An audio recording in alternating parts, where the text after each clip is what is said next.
La CAN, Graal du football africain, théâtre des exploits, arène des légendes et creuset des émotions les plus folles.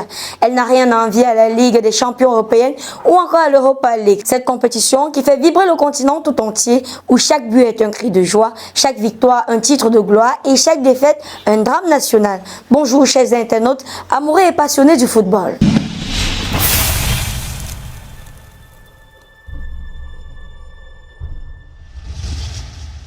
Merci donc d'avoir choisi le Mulumboa Foot pour vous informer de la suite des résultats de la deuxième journée de la Coupe d'Afrique des Nations où le voile a été levé sur le deuxième pays qualifié pour les huitièmes de finale. En ouverture de la deuxième journée dans la poule D, le Bénin a créé la surprise en s'imposant 1-0 face bien sûr au Botswana. La victoire béninoise porte la marque du Salvateur Yohan Rocher, l'unique buteur de cette rencontre. Sous les projecteurs du stade de Tanger, le Sénégal a été tenu à un échec 1 but partout par une équipe incroyable du Mali au thème d'une rencontre épique. Malgré bien sûr une nette domination territoriale, les Lions de la Teranga n'ont pas su convertir cette maîtrise en avantage décisif devant bien sûr une équipe assez réaliste, il faut le dire, et disciplinée. Dans la poule C, le ton a été donné par une rencontre très disputée entre l'Ouganda et la Tanzanie. Aucune équipe n'a donc réussi à faire la différence au thème d'un match engagé.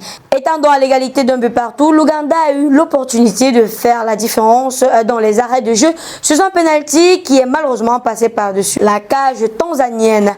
Toujours dans la poule C, le Nigeria s'est imposé par 3 buts contre 2 face bien sûr à la Tunisie lors d'un match âprement disputé au complexe sportif des Fées. Mené 3-0, la Tunisie n'a pu remonter que de 2 buts avant bien sûr le coup de sifflet final. Ainsi, grâce bien sûr à une masterclass d'Ademola Lookman et de Victor Osimhen, les Super Eagles ont rejoint l'Égypte déjà bien installée pour les huitièmes de finale de la plus grande messe du football africain qu'est la CAN.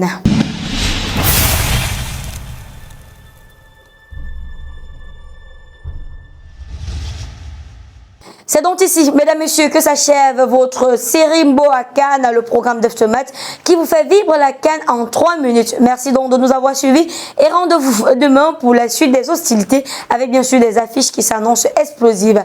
On souhaite une fois de plus bon courage aux Lions indomptables qui vont affronter le Épouse à la Côte d'Ivoire tout à l'heure à 21h.